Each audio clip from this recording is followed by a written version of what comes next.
नमस्कार, बहुत स्वागत आप सभी का आपके प्रोग्राम कहानी कुर्सी की में। मैं हूं सौरभ शर्मा, आपके साथ चारों मेहमान स्टूडियो में आ चुके हैं। हर्षवर्धन त्रिपाठी जी, विजय त्रिवेदी जी, प्रोफेसर संगीत रागी जी, समीर चौगांवकर जी, बहुत बहुत स्वागत आप सभी का। और देखें, इस वक्त दिल्ली में धूप खिली हुई है, बड़ा अच्छा मौसम है, सर्दियां थोड़ी थोड़ी चटती जा रही हैं, पीछे जा रही हैं। लेकिन मुंबई में जहां सर्दी पड़ती नहीं, वहां राजनीतिक तापमान गिरता जा रहा है। मतलब रिश्तों में जो है वो सर्दी बढ़ती जा रही है। और अब तो चुनाव हो चुका, इसके बाद भी ये हाल है। मैं आपको बता रहा हूं खबर, बड़ी खबर है। महाराष्ट्र से बीएमसी चुनाव के बाद बीजेपी का बीएमसी पर कब्जा करने का सपना तो पूरा हो गया। कब्जा शब्द ठीक नहीं है, जीतने का, मेयर बनाने का, लेकिन दावा है अभी मेयर का, बना नहीं है। और मेयर बनाने की राह में कई मुश्किलें सामने दिखाई दे रही हैं, क्योंकि बीजेपी के पास अपने दम पर बहुमत नहीं आया है बीएमसी में। शिंदे सेना के साथ मिलकर जरूर उनके पास बहुमत है, लेकिन कल एक ऐसी घटना हुई जिसके बाद लगा कि अभी खेल बाकी है। एकनाथ शिंदे की शिवसेना के 29 के 29 नगर सेवक यानी कि पार्षद मतलब कॉर्पोरेटर, उनको एक होटल में शिफ्ट कर दिया गया है। और मेयर पद को लेकर सस्पेंस इस वक्त पूरी तरीके से बरकरार है और इसको और हवा दे रहे हैं दूसरी तरफ से उद्धव ठाकरे। आपको बता दें, मुख्यमंत्री देवेंद्र फडणवीस स्विट्जरलैंड के डावोस रवाना हो चुके हैं। अब मुख्यमंत्री शहर में नहीं है और एकनाथ शिंदे ने अपने कॉर्पोरेटरों को या जो चुने हुए लोग आए हैं उनको भेज दिया है होटल में।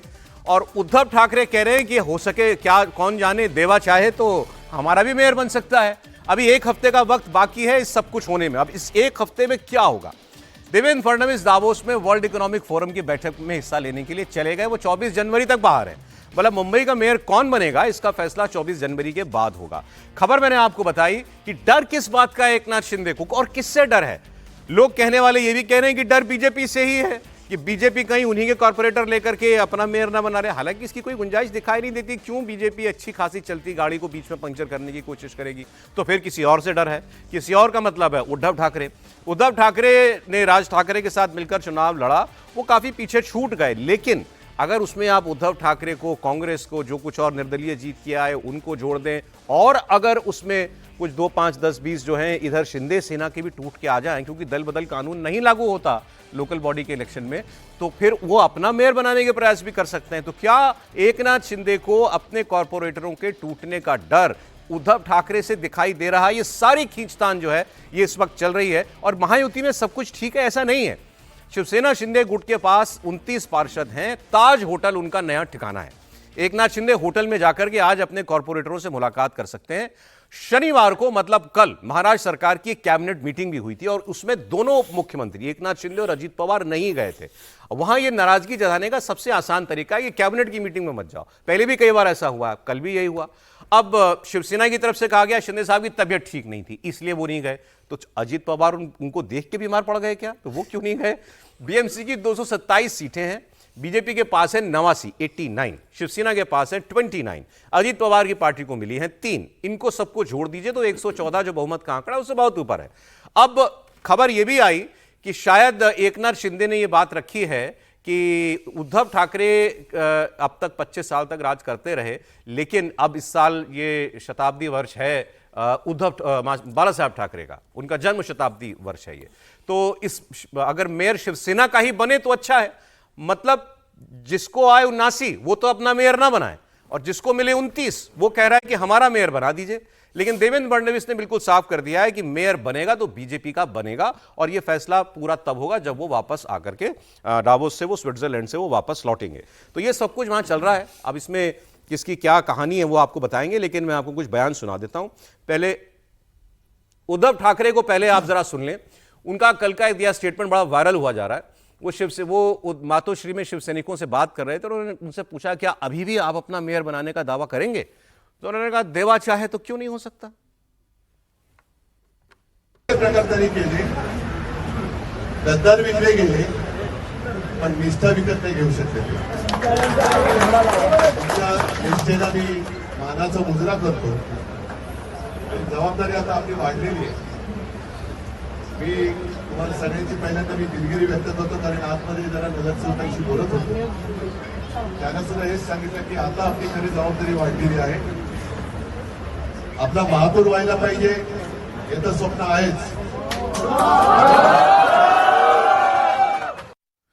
उद्धव ठाकरे ने कहा कि देवा चाहे तो हमारा मेयर बन जाएगा, तो देवेंद्र फडणवीस ने बोला किस देवा की बात कर रहे हैं, ऊपर वाले देवा की बात कर रहे हैं या मेरी बात कर रहे हैं, क्योंकि उनको वहां देवा भाव बोलते हैं। इतना ही नहीं है, अब आप सुनिए, उद्धव ठाकरे ने इसके बाद ये दावा किया कि हम हारे नहीं हैं, हम हारे नहीं हैं, मुंबई में हमें वोट मिला है और मराठी मानुष तो हमारे पीछे खड़ा था, तभी हमको 65 सीटें आई। जो भी काम हमने पिछले 25 साल में किया, खास कर कोविड के समय में किया, तो मुंबई के मतदाता हमारे साथ रहेंगे और वो रहे भी, बिल्कुल नहीं रहे ऐसे नहीं बात हुई है। और खास कर मराठी इलाका जो है, वहाँ के सारे मराठी जो जनता है वो हमारे साथ है ही, और साथ ही साथ कोई नॉन महाराष्ट्रियन भी है, अन्य धार्मिक भी है, वो भी हमारे साथ है। अपेक्षा तो और थी ही, अगर हमारे 100 भी आ जाते तो लगता अरे और 25 आने चाहिए थे। तो ये तो हमेशा रहेगी और रहनी चाहिए, इसलिए तो काम करना पड़ता है। हमें मराठी वोट मिला, हमें गैर मराठी वोट भी मिला, हमें अन्य धार्मिक वोट भी मिला, मतलब मुसलमानों का वोट भी मिला, ये दावा कर रहे हैं उद्धव ठाकरे। कहां से कहां पहुंच गए चलते चलते। लेकिन सर मैं आऊं जरा एक मिनट, जरा संजय राउत की बात सुन ले, मसाला उसमें ही होता, मसाला संजय राउत ही देते।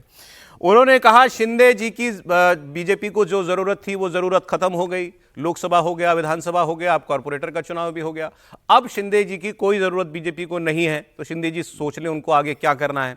फिर अजीत पवार पर उन्होंने कहा कि अजीत पवार और बीजेपी के रिश्ते बहुत खट्टे हो चुके हैं, क्योंकि अजीत पवार ने बहुत कुछ सुना दिया इस चुनाव में बीजेपी को और देवेंद्र फडणवीस को, और अब उनको अपने चाचा के साथ मिलकर पार्टी और परिवार एक कर लेना चाहिए। कहते क्या मुंबई जीत नहीं पाएंगे, उनको पूरा विश्वास था मुंबई जीत नहीं पाएंगे, और मुंबई उसने जीती भी नहीं है। ये टेम्पररी फेज है, मुंबई इस तरह से आप जीत नहीं सकते। मैंने कहा ना कि हमारे पार्टी में जयचंद बनाकर आपने शिवसेना तोड़कर पहली बार मुंबई में आपका मेयर बिठाने का सपना आपने पूरा किया है, बाकी कुछ नहीं। अगर जयचंद नहीं होता तो बीजेपी कोई आसान नहीं होता। ये चुनाव के बाद एकनाथ शिंदे का अधपतन शुरू होगा। अब एक सर्कल पूरा हो गया है, और वो सर्कल पूरा हो गया है महानगर पालिका चुनाव तक, लोकसभा, फिर विधानसभा, फिर नगर पंचायत, और फिर अब महानगर पालिका। अब बीजेपी को उनकी जरूरत नहीं है। सर्कल पूरा हो गया या किसी की राजनीति पूरी हो गई, यही समझेंगे हम। आइए मेहमानों के पास अब शुरू होते हैं आज की कहानी। सर क्या चल रहा है समीर जी, क्या एकनाथ शिंदे रूठे हुए हैं, क्यों? अरे जीतने के बाद कौन अपने विधायक रखता है होटल के अंदर, ये पार्षद? देखिए, ये तो तय है कि भारतीय जनता पार्टी का मेयर बनेगा, इसमें कोई दो राय नहीं है। लेकिन एकनाथ शिंदे इस बात को अब जानते हैं कि भाई बिना उनके समर्थन से भारतीय जनता पार्टी को बनाना बहुत मुश्किल होगा, और जिस स्थिति में जो सिचुएशन फंस गई है, तो अब वो चाहते हैं कि मेयर के लिए समर्थन देने से पहले बाकी जो बीएमसी की जो पोस्ट होती है उसको लेकर पहले कंफर्मेशन ले लिया जाए कि मेयर आपका बनेगा, तो स्टैंडिंग कमेटी का चेयरमैन आप हमको दीजिए, फिर कमर्शियल कमेटी का चेयरमैन आप हमको दीजिए, ट्रांसपोर्ट हेल्थ डिपार्टमेंट कौन देखेगा, क्या इस स्थिति में उपमहापौर का पद क्रिएट किया जाएगा, उपमहापौर का पद एकनाथ शिंदे को जाएगा? नहीं होता। अगर आप गठबंधन में आप दे देंगे, लेकिन नाम का सिंबॉलिक नाम का रहेगा, उसको कोई पावर नहीं रहता है इतना बार्गेन करने के। देखिए, मुझे लगता है कि 89 इनके 29 नहीं, लेकिन ऐसा भी नहीं है कि 89 आने पे आप सारे, ऐसा भी नहीं कि 89 आ गए तो आप सारे पद आप रखोगे, मेयर भी आप अपना रखोगे, स्टैंडिंग कमेटी का चेयरमैन भी आप रखोगे, हेल्थ, एजुकेशन, ट्रांसपोर्ट जो डिपार्टमेंट है उसका हेड भी आप अपना रखोगे। वैसे भी बीएमसी के अंदर प्रोपोर्शनेट डिस्ट्रीब्यूशन होता है, जिसके जितने कॉर्पोरेटर होते हैं उसके हिसाब से पद दिया जाता है। अच्छा। तो अब देवेंद्र फडणवीस जिस बात को जानते हैं कि भाई मेरे पास 80 है तो मेरे लिए मेयर बनाना बहुत आसान है, और एकनाथ शिंदे जानते हैं कि भाई बीएमसी बेसिकली जो चलाता है वो कमिश्नर चलाता है। कमिश्नर भारतीय जनता मतलब केंद्र सरकार जो मुख्यमंत्री होती है, प्रदेश का जो मुख्यमंत्री होता है उसका भरोसेमंद होता है। जो बीएमसी में कमिश्नर है वो देवेंद्र फडणवीस के बहुत ट्रस्टेड है, तो कमिश्नर उनका हो गया, मेयर उनका हो गया, तो ये कहेंगे कि भाई कम से कम अब मुझे स्टैंडिंग कमेटी का चेयरमैन ये मान लिया, ये हो सकता है बीजेपी दे भी दे। मैं पूछ रहा हूं इनको ये होटल में क्यों रखे हैं पार्षद, किससे डर है इनको? नहीं, मुझे लग रहा है कि अभी उनको लग रहा होगा कि शायद कोई ऐसी स्थिति हो कि जो मेरे एमएलए जो पार्षद कॉर्पोरेटर मेरे जीत के आए उसमें से कुछ जाने की संभावना हो, या ये भी हो सकता है कि उनको लग रहा हो कि पहले बैठकर यहाँ पर मैं अपने कॉर्पोरेटर से बैठकर पूरी बात कर लूँ सारी चीज़ों को लेके, क्या करना चाहिए, क्या नहीं करना चाहिए, कैसे आगे बढ़ना है, क्या रणनीति बनाना है। तो मुझे लग रहा है कि उन्होंने अभी 2 दिन के लिए रखा है, क्योंकि बहुत दिन रख नहीं सकते। देखिए, देवेंद्र फडणवीस आज दावोस चले गए, वो 25 तारीख के पहले आएंगे नहीं, और कल और परसों भारतीय जनता पार्टी के राष्ट्रीय अध्यक्ष का है, तो दोनों वैसे भी व्यवस्था बने रहेंगे। तो 7 दिन कोई होटल ताज में रखेंगे नहीं, कॉर्पोरेटर भी 7 दिन रहेंगे नहीं, मुझे लगता है कि ये 2 दिन रखेंगे, बातचीत हो जाएगी, उसके बाद कॉर्पोरेटर अपना मतलब भाई बार्गेनिंग चल रही है बीजेपी और शिंदे जी के बीच में। लेकिन फिर ये क्या उद्धव ठाकरे अभी कोई चांस देख रहे हैं इस सब में क्या, जो उन्होंने कहा देवा चाहे तो बन जाएगा हमारा इंडिया? नहीं, मुझे लगता है वो देवा गणपति बप्पा की बात कर रहे हैं, देवा ऊपर वाले देव की बात कर रहे हैं, और इस तरह से बात करने पे थोड़ा आसानी हो जाती है कि शिंदे कैंप में खलबली हो जाती है। और चूंकि शिंदे निकल के जहां से आए हैं, कितना भी वो कॉन्फिडेंस दिखाएं, और मैं मानता हूं ये एकनाथ शिंदे बहुत ताकत और बहुत शानदार नेता हैं। एक ऐसे पार्टी को खींच के लेके चले आना तो ये आसान काम नहीं होता है जो परिवारवादी पार्टियां होती हैं। तो इसलिए शिंदे को आप बार बार प्रशंसा कीजिए, बार बार मानिए कि वो बहुत बड़े नेता के तौर पर काम कर रहे हैं। अब चूंकि सीटें उनकी 29 रह गई, अब ये थोड़ा सा समीर जी ने पता नहीं क्यों आज थोड़ा हल्का हाथ रखा। अरे भाई, होटल में पार्षद, अरे विधायक तो थे नहीं कि आने में 2 दिन लगेगा, बड़ा दूर दूर तक है, महाराष्ट्र मुंबई की बात है, गाड़ी उठाएगा चला आएगा, कोई दिक्कत तो है नहीं। ये कुल मिलाकर एकनाथ शिंदे को डर लगता है कि कहीं उनके पार्षद कहीं और शिफ्ट न कर जाए। और देखिए, महाराष्ट्र की राजनीति सचमुच बड़ी विचित्र है। कभी कोई तय करता है और वो यहां से निकलकर अपने सहयोगी के यहां पटका पहन लेता है, यानी एनसीपी के लोग चले जाते हैं उधर, बीजेपी के लोग उधर चले जाते हैं, शिवसेना के लोग उधर चले जाते हैं, और ये आपस में एक दूसरे से शिकायत भी करते रहते हैं, भाई ये यहाँ राजनीति यहाँ। आपको याद होगा चुनाव के पहले शायना एनसी जो भाजपा से गई थी उधर चुनाव लड़ने के लिए, अभी आजकल वहीं है। तो मैं मतलब ये भी नहीं समझना मुश्किल हो, ये समझना मुश्किल होता क्या है। लेकिन मूल रूप से देवेंद्र फडणवीस कमांड में दिखते हैं, वरना वो दावोस नहीं जाते। देखिए, इसको तो ऐसे समझिए, वो कमांड में है, उनको पता है कि कितने नंबर उनके पास हैं। और जहां तक एकनाथ शिंदे की हो सकता है थोड़ा बार्गेन कर रहे हो, लेकिन शिंदे जी भी क्या बार्गेन करेंगे। आज का अखबार जरा देखिए, आज के अखबार में उन्होंने महायुति की प्रशंसा, मतलब बधाई दिया है, और उसमें सबसे मतलब नरेंद्र मोदी हैं, अमित शाह हैं, जेपी नड्डा हैं, देवेंद्र फडणवीस हैं, नितिन नवीन भी हैं। ये होंगे अब तो शिंदे जी के उसमें है। ठीक है, तो आप जरा समझिए, भाई जेपी नड्डा नहीं, नितिन नवीन है। ये लोग जो इलेक्शन से पहले आप याद कीजिए, एक वक्त था जब इस बात की खबरें आई कि नाराज हैं एकनाथ शिंदे कि बीजेपी उनकी पार्टी के पदाधिकारियों को, नेताओं को तोड़ के अपनी पार्टी में शामिल कर रही है। तो फिर तो ये जीत के आए हुए लोग हैं, तो ये महायुति में आपस में कोई इधर से उधर चला जाएगा, मतलब ये अजीबोगरीब सी बात होगी अगर ऐसा होता है। तो भाई एक चलते फिरते कोलिशन को आप क्यों खराब करेंगे। लेकिन क्या अभी उनको उद्धव ठाकरे से अभी भी कोई खतरा महसूस होता है, जीतने के बाद भी, सरकार में होने के बाद? समीर जी से तो वो तो पूछ नहीं, लेकिन पहले कहानी तो आपको ये पूछनी चाहिए थी समीर जी से, जो आप पूछते नहीं है असली कहानी बताइए कि ये 29 ही क्यों आए शिवसेना शिंदे के? 11 किसने हराए, किसने कुछ हराया, जिताया, क्या हुआ? पहले तो वो वाला सवाल है। आप पहले सवाल से दूसरे सवाल पर आ गए। तो फर्स्ट सेमेस्टर पर पहले बात करें, वो समीर जी बता सकते हैं। लेकिन मैं ये कह रहा हूँ कि बीजेपी के पास 89 सीट्स आई हैं, तो अभी 25 सीट तो चाहिए ना, 25 कॉर्पोरेटर तो और चाहिए ना। आप ऐसा समझ रहे हैं कि 89 पर कमाल है ना? शिंदे जी साथी तो हैं। नहीं, तो शिंदे जी इसीलिए तो वहां चले गए। और वो हर्षवर्धन जी तो बॉम्बे रहे हैं, कह रहे हैं कि गाड़ी वहां से उठाते चले जाते, उठाते तो सही, चले किधर जाते ये तो नहीं पता ना। ये उठाते शब्द का इस्तेमाल कर, ठीक है। तो अभी थोड़ा सा टफ है। वो देवेंद्र फडणवीस जी दावोस गए, 4 चीफ मिनिस्टर गए हैं वहां पे स्विट्जरलैंड, हमारे उसमें हेमंत सोरेन साहब भी हैं, देवेंद्र फडणवीस जी हैं, तो और लोग गए हैं। इसका मतलब वो कॉन्फिडेंस में कोई ऐसा बहुत बड़ा गड़बड़ नहीं होने वाला। लेकिन उद्धव ठाकरे जी ने एक और बाउंसर फेंक दिया ना, बाला साहब ठाकरे की शताब्दी समारोह, तो वो एकनाथ शिंदे ने कहा है, सपोजिटली एकनाथ शिंदे ने कहा है कि मेयर शिवसेना का ही बने, शिवसेना का ही बने। तो वो उसमें बाला साहब आ गए। शिवसेना का बन नहीं सकता, बनेगा तो बीजेपी का बनेगा, शिवसेना का बनेगा तो फिर उद्धव ठाकरे के साथ जाकर बनेगा। हाँ, मतलब बाला साहब के असली वैसे पॉलिटिक्स तो तब हो कि एकनाथ शिंदे और जो पूरा ठाकरे परिवार है, असल में बाला साहब ठाकरे की जो लेगेसी है वो एक साथ फेविकोल के साथ कुछ जुड़ जाए ग्लू में, लेकिन वो संभावना लग नहीं रही। हाँ, ये हम बात कर सकते हैं, वहां तो उसकी कोई संभावना नहीं। उद्धव ठाकरे का जो स्टेटमेंट आपने सुना, हमको मराठी, नॉन मराठी और धर्मों का वोट भी मिला, हम हारे नहीं। अन्य धार्मिक, देखिए वो 65 जो उनको मिला है उसमें वाकई उस 20% का कंट्रीब्यूशन तो बहुत बड़ा है मुस्लिम वोट का, और मुस्लिम वोट उनको मिला है, ये बात तो इससे तो इनकार नहीं कर सकते हैं। लेकिन जहां मुसलमानों को AIM को जिताना था, वहां मुसलमानों ने AIM को, जहां इस्लाम को जिताना था वहां इस्लाम को उन्होंने जिताया। उन्होंने अपनी वरीयता बहुत स्पष्ट तरीके से इसमें रिफ्लेक्ट किया है। दूसरी बात, मुझे नहीं लगता है कि भारतीय जनता पार्टी को मेयर बनाने में कोई दिक्कत होगी। कांग्रेस पार्टी का 23 कॉर्पोरेटर किस दिन काम आएगा? यहाँ तो दल बदल कानून भी नहीं है। नहीं, मैं कह रहा हूँ कि जो बार्गेनिंग पोजीशन है ना, ठीक है, बार्गेनिंग पोजीशन शिंदे के पास है ही नहीं। देखिए, आज के दिन में पैसा किसके पास है? पैसा में तो ये तुलना नहीं कर सकते ना। पैसा में तो भारतीय जनता पार्टी उन पर भारी पड़ेगा, 20% भारी पड़ेगा। और लोभ किस चीज का होता है? पैसे का ही तो होता है। पावर, पैसा, दो ही चीजें होती हैं। पद देने की स्थिति में कौन है? उद्धव ठाकरे देने की स्थिति में है।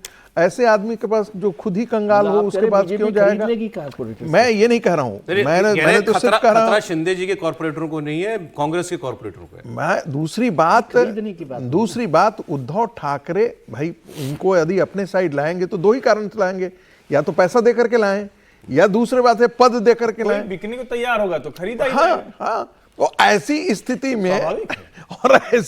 में उस स्थिति में भी भारतीय जनता पार्टी तो इन पर 20 ही पड़ेगा ना। तो कोई चांस नहीं है कि बीजेपी का पेयर ना बने। कोई शिंदे ये करके अपने प्रति अविश्वसनीयता पैदा कर रहे हैं, ठीक है जो गलत कर रहे हैं। मैं आपको अब जरा बात बताता हूं। उत्तर प्रदेश की वाराणसी को लेकर के बहुत सारी खबरें आपने इतने दिनों पे सुनी थी कि वहां पर डेमोलिशन की ड्राइव चल रही है, सड़क चौड़ी करने के लिए, गलियां चौड़ी करने के लिए। तो वो काशी कॉरिडोर के पास दालमंडी इलाका है, वहां पर बहुत बड़ी डेमोलिशन ड्राइव चल रही थी। उसको वो एक विवाद उसको उछाल रही थी कांग्रेस और अखिलेश यादव। फिर 3-4 दिन से शुरू हुआ कि मणिकर्णिका घाट पर, जहां पर अंतिम संस्कार होते हैं हिंदू धर्म में, जो लोग वहां जाते हैं, तो उस घाट को लेकर के उसका भी नवीनीकरण किया जा रहा है। और वहां पर ये बताया गया कि मंदिर टूट गए। फिर बताया गया कि वहां पर अहिल्याबाई होलकर जी की एक प्रतिमा लगी हुई थी, बहुत पुरानी, वो प्रतिमा टूट गई। तो इसको बहुत उछाला। इसमें आपको याद है प्रियंका गांधी ने भी पोस्ट किया कि ये तो सनातन का भी अपमान है, संस्कृति विरासत का अपमान है। अखिलेश यादव तो बोल ही रहे हैं। तो इसको एक कैंपेन का रूप दे दिया गया। अच्छा, वहाँ लोकल लेवल पर नाराजगी वगैरह तो होती है, जहां भी हमने कल बात की, जहां भी किसी का घर, मकान, दुकान टूटेगा। अब ये मामला बड़ा है, ये तो हम लोग आपको बता ही रहे थे। इसकी पुष्टि कल हो गई जब योगी आदित्यनाथ को इस मामले में खुद चार्ज लेना पड़ा और उनको एक प्रेस कॉन्फ्रेंस करनी पड़ी। और उन्होंने कहा कि यह काशी को बदनाम करने की साजिश है। एआई वीडियो बना करके, झूठे वीडियो बना करके कि प्रतिमा टूट गई, मंदिर टूट गए, ऐसे कैंपेन चला रही है, झूठे कैंपेन। उन्होंने खासतौर पर कांग्रेस पार्टी का नाम लिया और उन्होंने कहा हम इस पर सख्त कार्रवाई भी करेंगे। फिर उन्होंने पूरा वाराणसी का कैसे कायाकल्प हमने किया है वो बताया कि कितने लाख श्रद्धालु जो हैं रोज वहां पर आते हैं, कितने, उन्होंने शायद एक फिगर दिया था 3.25 लाख या 1.25 लाख करोड़ रुपया जो है वो काशी कॉरिडोर बनने के बाद से भारत की इकोनॉमी में अकेले काशी ने जो है वो जोड़ा है। तो उन्होंने बताया कि भाई ये तो डेवलपमेंट के काम हैं, ये रुकते नहीं, ये होते ही रहते हैं और इससे लोगों का जीवन, काशी के लोगों का जीवन ही अच्छा हो रहा है और टूरिज्म को बढ़ावा मिल रहा है। लेकिन ये जो मामला है मंदिर टूटने का, विरासत पर बुलडोजर चलने का, ये मामला अब तूल पकड़ गया है। तो पहले मैं आपको सुना रहा हूं योगी जी की बात। याद करिए, काशी विश्वनाथ धाम बनने के बाद यह कहना कि मंदिर तोड़े गए सरासर गलत है। इससे ज्यादा सफेद झूठ कोई नहीं हो सकता। तुष्टीकरण की राह के माध्यम से भारत की आस्था को अपमानित करने वाली कांग्रेस कभी भी भारत की विरासत का सम्मान नहीं कर सकती और उन्होंने यही किया। लोकमाता अहिल्याबाई होलकर को कांग्रेस ने कभी सम्मान नहीं दिया। लोकमाता अहिल्याबाई होलकर और आदि शंकराचार्य की प्रतिमा को काशी विश्वनाथ धाम में महत्व मिले, ये प्रधानमंत्री मोदी जी के कारण संभव हो पाया है। अब आप सुनिए अखिलेश यादव की बात। अखिलेश यादव ने कहा विश्व में किसी राजा ने भी कोई इतने मंदिर नहीं तोड़े, किसी शासक ने इतने मंदिर नहीं तोड़े जितने बीजेपी ने तोड़े। धरती पर किसी राजा ने इतने मंदिर नहीं तोड़े होंगे, लेकिन मीडिया साथ है उनके, हम करें क्या? धरती पर किसी राजा ने इतने मंदिर नहीं तोड़े होंगे जितने भारतीय जनता पार्टी ने पौराणिक मंदिरों को तोड़ा है। और यही नहीं, हम एक मंदिर बना रहे हैं, बीजेपी वाले उसमें तंगड़ी लगा रहे हैं। बताइए, हर बार कुछ न कुछ करते हैं उसमें। तो ये ऐसे ही है और पूरा काशी का सब बुरा कर दिया, ना क्यूटो बना ना काशी रही। देखिए अखिलेश यादव जी वहां पर अपोजिशन के लीडर है, उनका बोलना बनता है। प्रियंका गांधी इस मामले में बोले, उनका बोलना बनता है। सवाल इसमें कहानी ये नहीं है कि वहां हुआ क्या, कहानी ये है कि उसका पॉलिटिकल डैमेज क्या बीजेपी को हो रहा है। योगी जी को क्यों प्रेस कॉन्फ्रेंस करनी पड़ी? योगी जी और बनारसी में थे, वो उनको वहां प्रेस कॉन्फ्रेंस क्यों करनी? उन्होंने इस बात को कहा कि मैं इस दुष्प्रचार का अंत करने के लिए स्वयं आया हूं, मैं खुद ये बात बताने के लिए आया हूं कि सब झूठ फैलाया जा रहा है। अब झूठ भी सही, लेकिन कुछ नुकसान होता दिख रहा होगा, तभी तो बीजेपी को डैमेज कंट्रोल करना पड़ा ना, तभी तो बीजेपी को मान ले वो झूठ बोल रहे हैं तो उनको आके सच बताना पड़ा ना। तो मतलब बम बम बोल रहा है काशी, कानों में गूंज रहा है काशी त्रिपाठी जी। देखिए, काशी की ध्वनि तो बहुत मतलब कहते हैं ना कि वो तो ओम का नाद होता है, तो ब्रह्मांड का सबसे तीव्र नाद है, तो सुनाई ही देगा। और भारत के प्रधानमंत्री नरेंद्र मोदी जैसा लोकप्रिय प्रधानमंत्री अगर 4.5 लाख के अंतर से घटकर 1.5 लाख पर आ जाए तो वो स्वर तो सुनाई दे रहा है। उसकी अलग अलग व्याख्या होती है, तोड़फोड़ हुई, निर्माण में विध्वंस हुआ, जाति का हुआ, लेकिन वो मुश्किल तो है। अब ये जो मणिकर्णिका घाट पर हो रहा है, देखिए एक बात तो मैं कहूं कि मैं चूंकि लगातार काशी आता जाता रहा और मैं बार बार वो किस्सा भी सुनाता हूं कि बहुत पहले थोड़ा तरुणाई के समय में मैं प्रयाग से काशी गया किसी काम से, और वहां जाकर मैं इतनी भीड़ भाड़ थी कि लौट आया और बीएचयू में जो काशी विश्वनाथ है उनको प्रणाम करके आ गया। पिताजी से बड़ी डांट पड़ी थी, क्योंकि स्थिति ये थी कि वहां जो काशी के लिए कहा जाता है सांड सीढ़ी सन्यासी छोड़ देता हूं मैं, तो वही स्थिति थी, आप जा भी नहीं सकते थे। ये नरेंद्र मोदी के समय का काशी है, ये योगी आदित्यनाथ के समय का काशी है, और जो सिर्फ कॉरिडोर बना है अगर उसी की आप कल्पना करें, क्योंकि मेरे तो उसके अगल बगल के घर के लोग मेरे अपने निजी संपर्क में हैं, सचमुच वो संभव नहीं था जो हो गया। मणिकर्णिका घाट, जिस मणिकर्णिका घाट को रीडेवलपमेंट की बात हो रही है, जाहिर है उसके आसपास भी ढेर सारे ऐसे छोटे घर, और मैं बार बार कहता हूं काशी ऐसा जगह है, या जैसे प्रयाग में हमारा मोहल्ला है, दारागंज है, कीटगंज है, मुठ्ठीगंज, जो पुराने हैं, वहां हर घर में भी छोटे छोटे मंदिर हुआ करते हैं, लोग कहीं जाके जल चढ़ाते हैं, जलाभिषेक करते हैं, तो उसमें यह मुश्किल आती है। सरकार का काम है उन भावनाओं का सम्मान करना, सरकार का काम है उनको संभालना, विपक्ष जो कर रहा है उसका दुरुस्त काम है। और अगर ये इतना कठिन नहीं होता तो योगी आदित्यनाथ को यूं प्रेस वार्ता नहीं करनी पड़ती। इसके पहले डीएम प्रेस वार्ता कर चुके हैं, वीडियो करके बताया गया, एआई जनरेटेड कहा गया, हालांकि एआई जनरेटेड ज्यादातर नहीं है, ये भी आप समझिए। अरे ये भी कहा गया कि वो हम तोड़ना नहीं चाह रहे थे वो प्रतिमा को, वो तो वो बुलडोजर या वो क्या चलता है सर जिससे वो पोकलेन है ना, पोकलेन से, तो वो उससे जो है ड्रिलिंग उससे वाइब्रेशन से टूट गई मूर्ति, ऐसा मैंने कहीं सुना। इसमें बस एक तथ्य मैं और जोड़ दूं कि काशी विश्वनाथ के गेट पर एक भव्य प्रतिमा वो पुण्य श्लोका अहिल्याबाई होलकर जी की लगी है भाई, मतलब इसका कुछ डैमेज हो सकता था, इसीलिए ये एक प्रिएम्प्टिव कदम उठाना पड़ा योगी जी को, ये तो इतना तो माने ना सर। नहीं, मुझे ये नहीं समझ आई है कि ये अखिलेश जी और प्रियंका गांधी जी की वजह से योगी जी को प्रेस कॉन्फ्रेंस करनी पड़ी या कोई और कारण रहा। कोई और तो आप ही बता पाइए। नहीं, मैं जानना चाहता हूँ, क्योंकि पार्टी जी भी बनारस के बहुत करीब रहते हैं। मसला वो है, और कल परसों भी हमने चर्चा की थी, मैंने कहा था कि मणिकर्णिका घाट का जो रेनोवेशन है और रेस्टोरेशन है, इस फर्क को जब तक नहीं समझते, और ये कह देना कि ड्रिलिंग से टूटी मतलब टूट गई ना मूर्ति। नहीं, ऐसा मैंने किसी को सफाई देते ठीक है, ऐसा है वगैरह में सुना कि ऐसा ठीक है, पता नहीं, हम क्योंकि हम वहाँ गए नहीं तो इसलिए हम उस पर नहीं कर रहे। एआई वीडियो है कि नहीं है, इससे देश वहाँ पर बहुत हो रही चर्चा। ये भी बात हो रही थी कल की पैसा दिया गया, वो पैसे वाला मसला वहाँ पर नहीं है, मकानों के लिए पैसा दे सकते हो ना, मंदिरों के लिए। और ये तो सच है कि वहाँ पर हर जगह पर मंदिर है, और ये भी सच है कि बहुत सारे मंदिर तोड़े गए।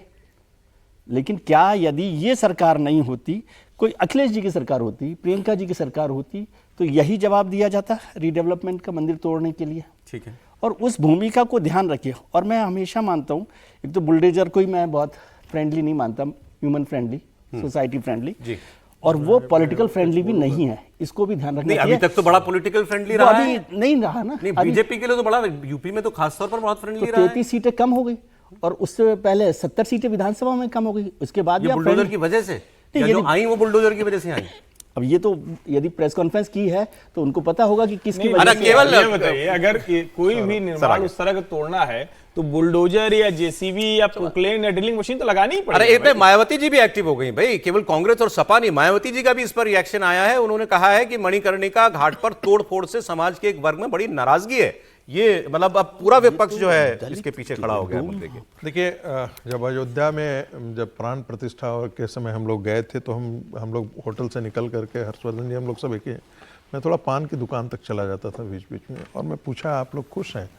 तो बोला खुश क्यों हूँ, हमारा तो आगे तक एक्सटेंशन था। तो मैंने कहा वो लीगल था या इलीगल था? तो बोला नहीं, अब पुश्तैनी तरीके से आगे तक बढ़ा हुआ था, सरकार ने उसको तोड़ा था। जो उन्होंने इलीगल इंक्रोचमेंट कर रखा था उसको हटाया था, और उससे सड़कें चौड़ी हुई थी। फायदा किसको हो रहा है? उनके भी बिजनेस को फायदा हो रहा है, लेकिन उनकी व्यक्तिगत संपत्ति में जी 50 इंच 60 इंच कम गया या 10 सर रोक रहा हूं, आपको समय नहीं है। समय मैं एक्चुअली राइट और रॉन्ग नहीं जानना सर, वो तो पता है कार्रवाई अगर सरकार कर रही है तो वो किसी ना किसी उसका एक लाइन सिर्फ बोल देना चाहता हूं। अखिलेश यादव और उनके पिता के ये में मस्जिदें और मजारें कितनी बनी है तो ये भी बात बता राइट और रॉन्ग का नहीं है, नुकसान या फायदे का है। Repercussion क्या का है। इसका रिपरकशन बीजेपी को उठाना पड़ रहा है? ये पूछ रहा हूं। नहीं, मुझे लग रहा है कि बीजेपी को लगा होगा कि भाई इसका मैसेज गलत जा रहा है। जिस तरीके से प्रियंका गांधी ने ट्वीट किया, अखिलेश यादव जिस मामले को ले रहे थे, मायावती जिसका जिक्र कर रही थी, और इसी कारण योगी आदित्यनाथ वहां को की पत्रकार तस्वीरें वार्ता उस बात को लेकर करना पड़ी। योगी आदित्यनाथ पत्रकार वार्ता लेकर सफाई दे रहे हैं, इसका मतलब है कि भारतीय जनता पार्टी के केंद्रीय नेतृत्व ने गंभीरता से लिया है।